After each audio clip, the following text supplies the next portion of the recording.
Have you met someone who just can't control themselves? They always have to be in charge. They always want to run other people's business. They're perfectionists, and then they are people who just are never satisfied. They're always complaining. Well, there are a lot of people like that. We call that obsessive compulsive behavior, personality disorder. It is a personality disorder, and it does come from people needing to be in charge and in control. I don't care what it is, it could be something really minor, but once they get stuck on it, they can't put it down.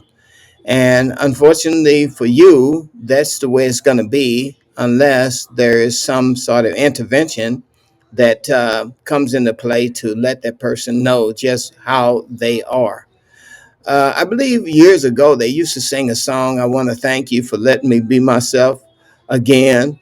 Well, the reason they used to sing that is because there are some people who will not allow you to be yourself because they're so busy trying to make you into them, and they are so busy trying to control you. And again, like I said, if you're around a person like that, I feel sorry for you because there's really not a lot you can do for that. But there is something that God can do.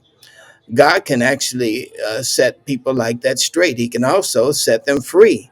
Because the reason people are like that is that they have a need to actually feel in control, and they have to come to the realization that they can't control everything. And only God can actually break through with that truth that, even though you feel like you are in control, you're really not.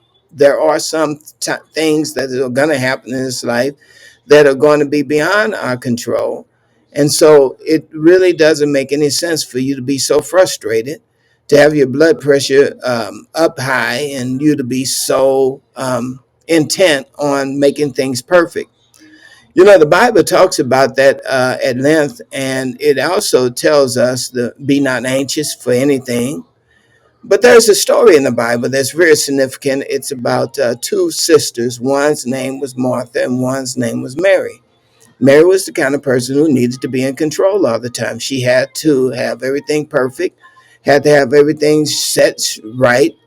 And her sister Mary was the kind of laid back person that actually God really loves. He loves it when people can lay back, relax, and allow things to happen and realize that God is ultimately the one who's in control. Jesus told us over and over to fear not, little flock, for the Lord desires to give us the kingdom. He desires for us to have good things. We are not to worry about what we are to eat or drink or anything like that because he says he cares for the sparrow, and he cares for us. But Martha had this mentality, this attitude when Jesus visited her, that she had to be in charge. And so she was busy around trying to make preparations for the dinner that they were going to have that evening. And Mary, however, sat down at the feet of Jesus listening to him teach. Well, it came down to a conflict because Martha ran into the room, and so frustrated with her sister Mary. I imagine she was frustrated because she was used to ordering Mary around.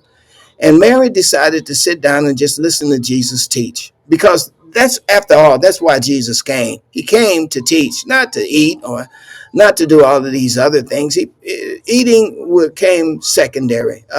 But the word of God always came first. So with Jesus, he was in the room entertaining people, and they were all listening. Well, Martha came in very upset and said, "Hey, Jesus, don't you care that my sister Mary is sitting down here when I'm so busy getting everything together?" So Jesus had to say to Martha, "Look, Martha, you are troubled about many things, but there's one thing that's the most important. And if we put that one thing first, then that one thing will help us to prioritize all the rest of this."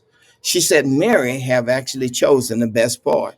She's chosen the thing that is the most pressing issue. The most pressing issue was God. Oftentimes, people, they're frustrated about a lot of things. And the reason they are frustrated is because they have a life that is out of order. If I were to ask you, what is the most important thing that you could be doing right now? A lot of times we take the things that are the most important, we put them at the last of our priority list and wonder why we're so frustrated. Maybe we need to stop and put the things that are the most important first. The most important are our relationships, the way we treat people.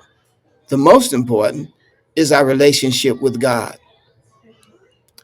You let me know what you think about this thing and share the video, subscribe if you like.